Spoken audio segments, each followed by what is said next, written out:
بسم اللہ الرحمن الرحیم نحمده ونصلی ونسلم علی رسولہ الکریم اما بعد۔ احباب ذی وقار، آب کوثر شریف کا آج ہمارا یہ 48واں درس ہے۔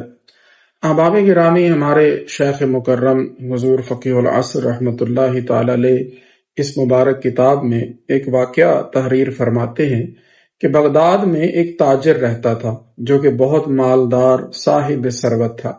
اس کا کاروبار اتنا وسیع تھا کہ سمندروں اور خشکی میں اس کے قافلے رواں دواں رہتے تھے، لیکن اتفاق سے گردش کے دن آ گئے، کاروبار ختم ہو گیا، قرضے سر پر چڑھ گئے، ہاتھ خالی ہو گئے اور قرض خواہوں نے پریشان کر دیا۔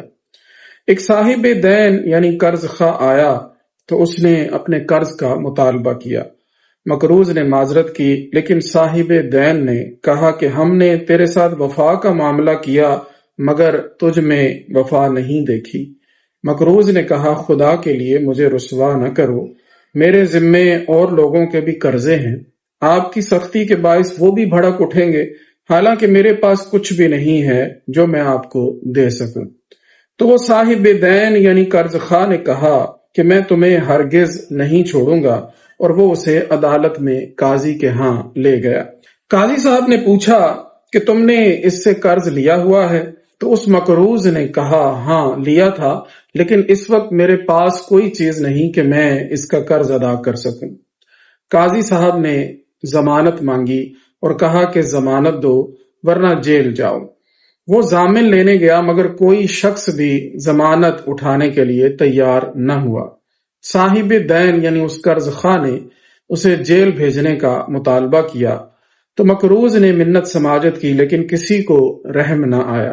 آخر کار صاحب دین یعنی قرض خواہ سے عرض کیا کہ اللہ تعالیٰ کے نام پر مجھے آج رات اپنے بچوں میں گزارنے کی مہلت دی جائے، کل میں خود حاضر ہو جاؤں گا اور پھر مجھے بے شک جیل بھجوا دینا، پھر میری قبر بھی وہیں ہوگی، مگر یہ کہ اللہ تعالیٰ میرے لیے کوئی سبیل، کوئی راستہ بنا دے۔ یہ سن کر اس قرض خواہ نے ایک رات کے لیے بھی ضامن مانگا تو مقروض نے کہا اس رات کے لیے میرے ضامن مدینے کے تاجدار ہیں صلی اللہ تعالی علیہ وآلہ وسلم۔ تو اس قرض خواہ نے یہ بات منظور کر لی اور وہ مقروض گھر آ گیا، لیکن حد درجہ غمزدہ اور پریشان دیکھ کر بیوی نے اس سے سبب پوچھا تو اس نے سارا ماجرا کہہ سنایا اور بتایا کہ آج کی رات کے لیے آقائے دو جہاں صلی اللہ تعالی علیہ وآلہ وسلم کو ضامن بنا کر آیا ہوں۔ اس کی بیوی جو نہایت ہی بخت بیدار عورت تھی، اس نے تسلی دی کہ غم نہ کرو، فکر کی کوئی بات نہیں، جس کے ضامن رسول اللہ صلی اللہ تعالی علیہ وآلہ وسلم ہوں وہ کیوں مغموم اور پریشان ہو۔ یہ سن کر غم کافور ہوئے، ڈھارس بند گئی، رات کو درود پاک پڑھنا شروع کر دیا اور درود پاک پڑھتے پڑھتے وہ سو گیا۔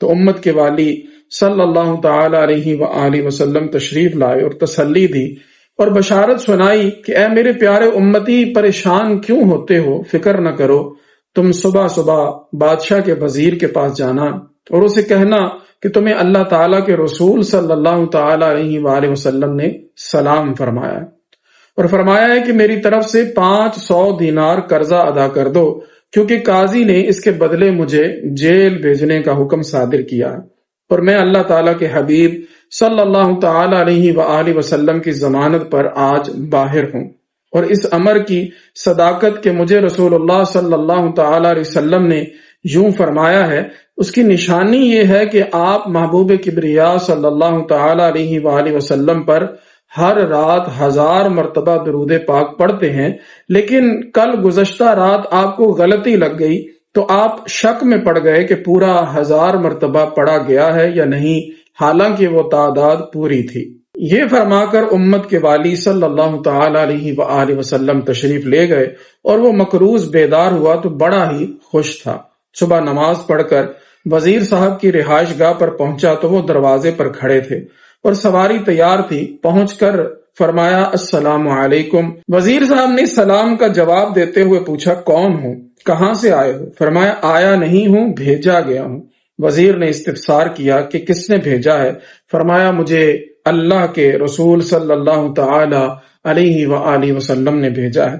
پوچھا کس لیے بھیجا ہے؟ فرمایا اس لیے کہ آپ میرا قرضہ جو کہ 500 دینار ہے وہ ادا کر دیں۔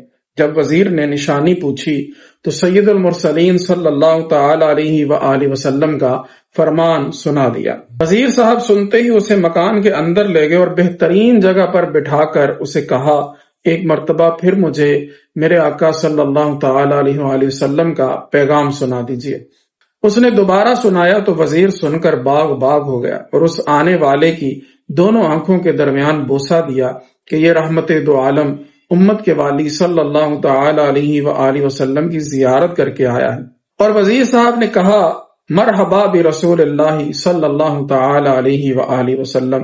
پھر وزیر صاحب نے اسے 500 دینار دیے کہ یہ آپ کے گھر والوں کے لیے، پھر 500 دینار مزید دیے کہ یہ آپ کے بچوں کے لیے، پھر 500 مزید دیے کہ یہ اس لیے کہ آپ خوشخبری لائے ہیں، اور پھر 500 دینار پیش کیے کہ آپ نے سچا خواب سنایا ہے۔ وہ مقروض یہ رقم لے کر خوشی خوشی گھر آیا اور ان میں سے 500 دینار گن کر لے لیے اور صاحب دین یعنی اس قرض خواہ کے گھر آیا اور اسے کہا کہ چلو میرے ساتھ قاضی کی عدالت میں چلو اور اپنا قرضہ وصول کر لو۔ جب قاضی کی عدالت میں پہنچے تو قاضی صاحب اٹھ کر کھڑے ہو گئے اور انہوں نے اس مقروض کو مؤدبانہ سلام پیش کیا اور کہا کہ رات مدینے کے تاجدار احمد مختار صلی اللہ تعالی علیہ وآلہ وسلم عالم رؤیا میں تشریف لائے تھے اور مجھے حکم دیا کہ اس مقروض کا قرضہ ادا کر دے اور اتنا اپنے پاس سے دے دے۔